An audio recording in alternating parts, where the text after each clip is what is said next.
Bapak Ibu Saudara, apa kabarnya? Kita berjumpa lagi dalam program Sapaan Gembala GKI bersama saya, Penatua Katalia Kurnia dari GKI Manyar, Surabaya. Hari ini kita akan bersama merenungkan satu tema, yaitu Rumah Cinta Kasih Allah. Dan bacaan firman Tuhan yang melandasi refleksi kita diambil dari Lukas pasal 15 ayat keempat sampai ayatnya yang ketujuh. Bapak Ibu Saudara dapat membaca bagian kitab suci ini secara mandiri. Nah, kalau Bapak Ibu Saudara melihat bacaan firman Tuhan pada hari ini, maka tentu bacaan ini tidak asing bagi kita, yaitu perumpamaan tentang domba yang hilang. Selama ini tentu kita memaknai perumpamaan tersebut sebagai bukti akan betapa besar cinta kasih dan kepedulian Sang Gembala, yaitu Tuhan Yesus Kristus kepada kita para dombanya. Setiap domba begitu berharga, sangat dikasihi dan pasti juga dikenali, sehingga kalau ada satu domba yang hilang sekalipun, Sang Gembala ini tahu. Dan tidak hanya sekedar tahu, tapi ada langkah konkret yang dilakukan, yaitu dia akan mencari serta membawa sang domba itu untuk pulang kembali. Dia tidak ingin kalau ada seekor dombanya saja yang hilang. Nah, itulah mengapa di dalam perjalanan kehidupan pelayanannya, Yesus merangkul para pemungut cukai dan orang-orang berdosa. Bukan karena Yesus setuju dengan dosa yang mereka lakukan, tetapi Yesus ingin agar mereka kembali ke jalan yang benar. Yesus ingin mereka hidup di dalam pertobatan dan juga menjadi bagian di dalam kerajaan Allah. Nah, pemaknaan ini tentu tidak keliru, saudara. Tetapi, saya ingin mengajak kita untuk merenungkan perumpamaan ini dari sudut pandang yang lain, yaitu dari sudut pandang sang domba yang hilang. Nah, Bapak Ibu Saudara, pernahkah kita berpikir bahwa kenapa ya kok bisa ada satu domba yang hilang dan dia memutuskan untuk pergi sendiri? Atau mungkin selama ini kita pernah memikirkan hal itu, tapi kita mengambil kesimpulan bahwa memang pada dasarnya si domba itu nakal, atau si domba itu bodoh, cari sensasi, dan lain sebagainya. Tapi saudara, kalau kita memperhatikan pola kehidupan sosial binatang, ternyata domba itu adalah binatang yang hidupnya berkelompok. Dia akan selalu pergi kemanapun bersama dengan kawanannya.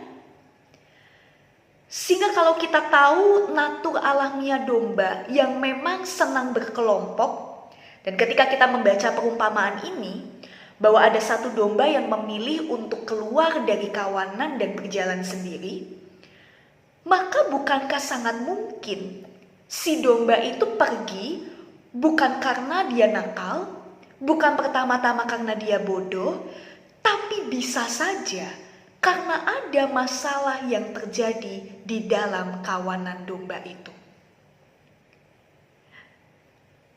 Mungkin sang domba merasa tidak ada suasana kebersamaan yang hangat, tidak ada suasana persaudaraan dan kesetaraan. Tapi justru satu domba ini dia merasa diabaikan, dia merasa dihakimi, dia merasa dibuli kalau bahasa sekarang. Sehingga pada akhirnya dia memutuskan untuk keluar. Nah saudara, hal ini juga bisa menjadi refleksi buat kita. Khususnya di dalam pengalaman hidup bersama. Baik di tengah keluarga ataupun juga di dalam komunitas iman. Saudara, keluarga dan gereja selayaknya menjadi rumah cinta kasih Allah. di mana setiap anggota bisa saling mengasihi, menerima, mempedulikan, melindungi, mempercayai, serta merasa aman untuk menjadi pribadi yang otentik. Tidak khawatir untuk mengakui bahwa sekarang ini memang saya sedang tidak baik-baik saja. Ada masa di mana saya butuh pertolongan Tuhan, bahkan juga pertolongan sesama untuk menolong saya. Tapi realitanya saudara, sangat mungkin ketika seseorang membuka diri akan kerapuhannya, tapi justru hal itu tidak direspon dengan rangkulan yang hangat, dengan kasih yang membimbing menuju kepada kebenaran dan juga pertobatan, dengan berita akan pengampunan Tuhan, tapi justru sebaliknya, direspon dengan penghakiman, pengucilan, bahkan mungkin ujaran-ujaran kebencian atau dijadikan bahan guyonan, dijadikan bahan bercandaan. Nah, kalau hal ini yang terjadi, maka tidak heran kalau kita menemukan ada begitu banyak orang yang hilang. Mereka yang hilang, saudara, itu tidak hanya sekedar diartikan sebagai mereka yang belum mengenal Kristus.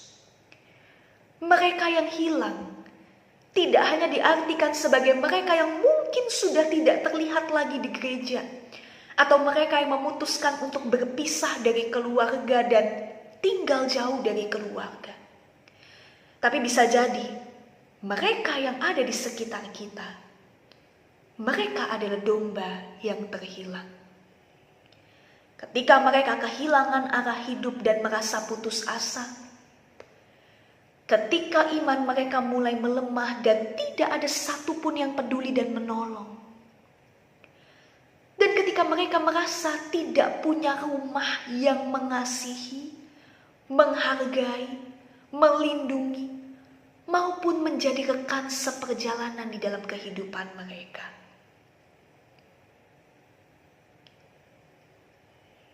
Bapak Ibu Saudara, setiap orang membutuhkan rumah, home. Dan rumah itu bukan hanya berbicara soal tempat, tapi rumah itu adalah suasana. Suasana ketika setiap pribadi bisa menghadirkan dirinya secara otentik, tanpa topeng. Dan setiap orang di dalamnya bersedia menjadi sahabat. Menjadi sahabat yang menegur di dalam kasih. Menjadi sahabat yang mendengar dengan hati tanpa menghakimi. Menjadi sahabat yang bersedia memberikan waktu, memberikan kehadiran dirinya tanpa memperhitungkan untung dan rugi. Dan yang terutama adalah bagaimana setiap orang menyadari bahwa dirinya adalah perpanjangan tangan kasih Tuhan bagi sesama yang dijumpai. Inilah yang disebut rumah cinta kasih Allah. Dengan demikian saudara, kiranya Tuhan semakin memampukan kita untuk menjadi komunitas yang terus mencari dan menjadi sahabat bagi mereka yang terhilang. Karena setiap orang adalah pribadi yang berharga. Mereka layak untuk diperjuangkan. Mereka layak untuk dikasihi. Dan terlebih lagi, mereka layak untuk mendapatkan kesempatan pertobatan dan memiliki hidup baru di dalam Kristus. Kiranya Tuhan memberkati kita. Amin. Mari kita bersama berdoa. Ya Tuhan, mampukanlah kami anak-anak-Mu, sehingga kami dapat menjadi saluran berkat Tuhan, sehingga kami mampu menjadi sahabat bagi setiap orang yang kami jumpai. Kami dapat mengasihi seperti kasih Tuhan. Kami dapat mendengar tanpa menghakimi. Dan yang terutama, jadikanlah setiap kami peka kalau memang ada saudara-saudara di sekitar kami yang membutuhkan uluran tangan cinta kasih-Mu. Terima kasih Tuhan. Amin.